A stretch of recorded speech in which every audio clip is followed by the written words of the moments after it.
Hello, and welcome to this week's episode of Bob's Live. And right before I went live, I had one of those uh-oh moments where I realized that my shirt choice today might have been a problem. It looks kind of washed out on the screen. It almost looks kind of like it's black or gray, but it's a green shirt.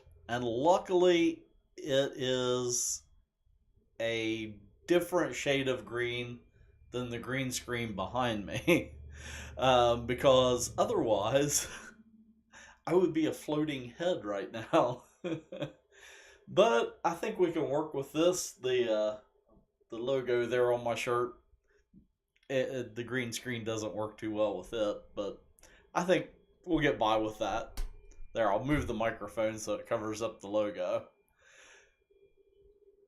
Um, yeah, we're already getting some comments here. Hope you have the Tennessee tomatoes again this year. And yes, we'll get them in as soon as they're available. We'll start shipping them in. And this week, what I want to talk about is kind of what's happening out in the greenhouse right now because we're starting to see kind of those first little blooms of spring, which is exciting. And if you've been outside recently, I know in my Facebook feed and on Instagram, I'm starting to see pictures of daffodils and crocuses, and there's some signs of life there. And I've started noticing, that like the grass is starting to turn a little bit greener. So spring, it is just right around the corner for us. And I thought first thing this week in Bob's Live, I thought we would head out to the greenhouse and take a look at some of the first blooms of the season. So let's go ahead and do that.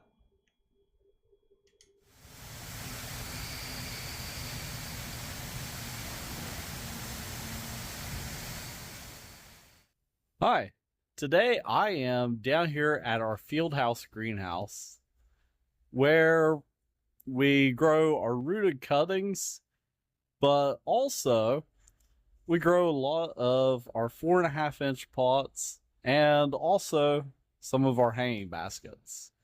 And I thought I would show you today what we have growing because here in a few weeks it is going to look completely different. And what you see behind me right here is usually one of the first flowers that we have available right around Mother's Day. In fact, a lot of churches give them away as Mother's Day gifts, and that is Gerber daisies. So this is all freshly transplanted Gerbers that are just now starting to grow, and here pretty soon we'll start to see blooms on them. So these are the Gerber Color Bloom Mix. So it's just a mixture of different colors. And yeah, this is what they look like right now. So they haven't even started to produce buds yet. So of course, the next time I come down and we look at these, we'll start to see some blooms. And if we take a look here at the tag, they grow about 4 to 6 inches tall, so they stay pretty small. But they do spread out 8 to 10 inches. And as it says, compact plants with colorful blooms, non-fading blooms, offer long-lasting, vibrant color indoors in sunny spaces, along with excellent performance in patio planters. Remove dead blooms and use fertilizer to encourage more flowering. So yeah, that is important. You want to go in with like a pair of scissors and trim off blooms as they start to fade and die. And over here we have some tuberous begonias that are just starting to produce some blooms. And this is a variety called Blitz, and I believe it's a Amstel series.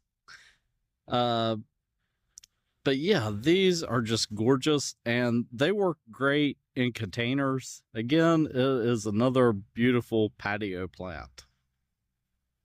And over in this section of the greenhouse, the last time we were here, we were looking at some of the very first blooms of the season that were on little Calibrachoa cuttings. And then a couple weeks ago, we were up in another greenhouse where those Calibrachoa cuttings ended up. And right here in the area where they were at, we have hanging baskets that are mixed containers.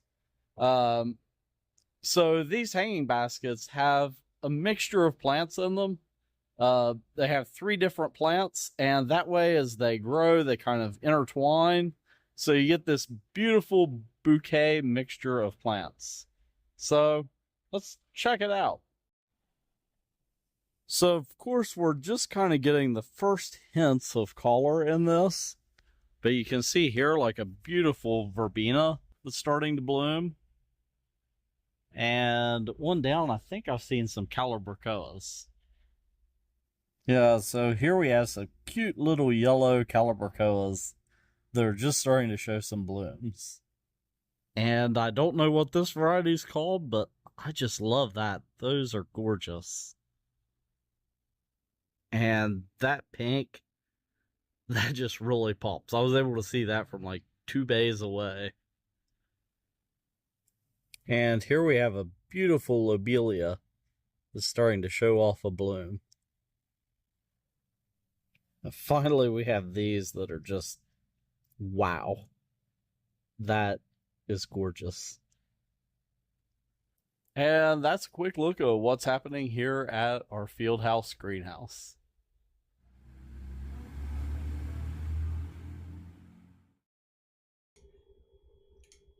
So, yeah, I kind of did that greenhouse video today kind of on the spur of the moment because down at the Fieldhouse location where those are at, they were installing a new generator today, and you know everything's all technological now, and the generator connects to the Wi-Fi there at the greenhouse. So they needed some help getting it connected, but I also needed to run some labels down there, and I thought, well, I'll just kill like 3 birds with 1 stone. So that's how I got today's video. The next thing that I wanted to take a look at is the weather. And normally I don't cover the weather this time of year on Bob's Live because we're not really into the growing season yet. But right now, of course the weather app just closed on me. Let me get it back open again. There we go. Right now we've got some stormy weather outside, and there is a flood warning for our area. So if I scroll up here to the map, you can see the flood warning. And also looking at like the Ohio River forecast, it's going to go up like 15 feet over the next few days. So yeah, we are definitely getting some rain, and some rain north of us that's going to be making its way down the river. So you definitely want to keep an eye out. Of course, never drive through a flooded road. Yeah, that's never a good idea. But yeah, right now we are having some really nice temperatures. And then, of course, we've got some warmer weather tomorrow, and then Thursday it's going to cool off. And then we're going to get back up to some really nice weather again. Saturday we're looking at 60, but Sunday, that is going to be the day to get out in the garden and do some work, because we're looking right now at 73 in the forecast. So yeah, maybe it was a good idea to do the forecast. And I just noticed right now on the screen it's raining around me because they have a nifty animation there. But yeah, keep an eye out. There is a flood watch right now. And let me find my mouse again. the last thing that I wanted to talk about is an upcoming event, and it is a week-long event. And it's kind of geared toward our younger audience. So if you have kids that are in like middle school up through high school, this event is for them, and that is Green Career Week. So you can find this over on the events section of our website, and basically it runs March 4th through the 8th, and we're doing it in conjunction with an organization, Seed Your Future, that is working toward promoting careers in horticulture to middle school and high school students. A few years ago, when this organization first started up, they polled a bunch of middle school students, and literally 0% of them had ever even heard the word horticulture before. Um, so, of course, that's a problem for us in the horticulture industry with trying to attract future employees. Um, so, during Green Career Week, I have some schools that are coming in and taking tours. I'm also going to be going to a couple schools to do presentations. And then I'm also doing a few webinars over the internet for schools. But also, this is another thing that I'm going to be posting to the website a little bit later this week. We're going to be having an essay contest. So I need to set like the age range, but it's going to be basically middle school through high school. It's going to be writing an essay about the horticulture industry, why it's important, and what careers are available in the horticulture industry. So if you know of a middle schooler or high schooler that you think, hey, they should write an essay about this, I have something to sweeten the deal. Okay, the winning essay for this contest is going to win a set of AirPods. And yeah, let me I go back to a full screen view here. So yeah, I have a set of AirPods here, brand new, with the little cool charging case and everything. And that's what we're going to be giving away as the prize to the winner of the essay contest. And then also, the essay contest, the winner will possibly get posted to probably to our wholesale blog. So yeah, here in a couple weeks, I'll be announcing who won the essay contest here on Bob's Live, but then also we're going to be doing a webinar, so I'll announce it in both places, and then also, get a hold of them directly. So, yeah. And looking back at the comments here,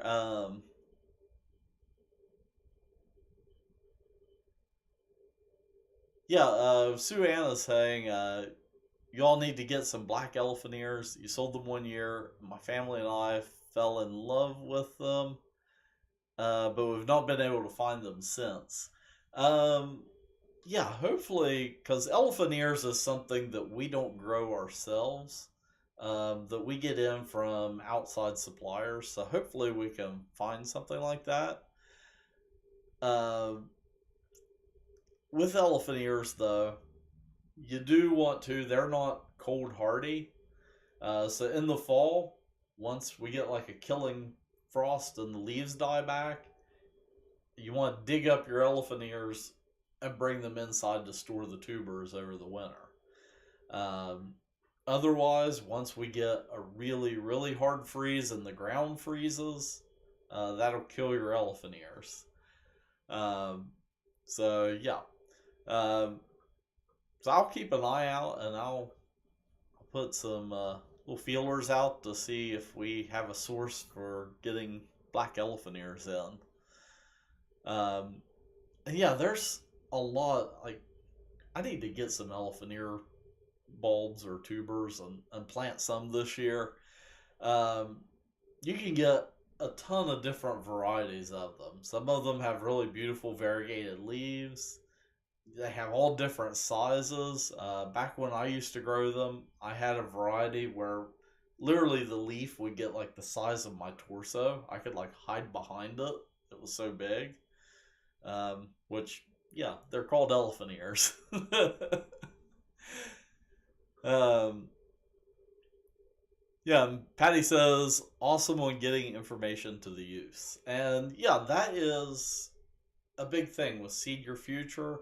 And I myself, I used to be a former teacher. And this time of year, I'm usually doing a couple tours a week for high school groups. So we have a lot of groups that come in and take tours, and a lot of them, like today, I had Athens County, their FFA. They came in and took a tour, and what they do is they buy the partial seedling trays that we have left over, and um, they take those and transplant them, grow them out into a finished product, sort of like what we do here at Bob's, but on a much smaller scale. And then they use that for a fundraiser to help fund their greenhouse. And yeah, last week, I actually, on the same day, had two different groups from two different schools that came in. And yeah, they were doing the same thing. They were buying partial plug trays that they could transplant and grow and then sell to help fund their programs. So a lot of area schools come in and do that, and it's a great way to do it.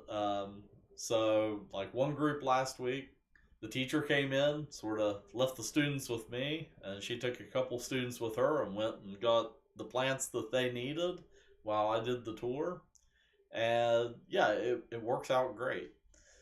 Um, so yeah, keep an eye out and definitely share our website, bobsmarket.com, with any, man, I always said any kids, but yeah, middle school through high school. I'm really starting to feel old. So, any youngsters. And, well, that is all that I have for this week. So, until next time, keep growing.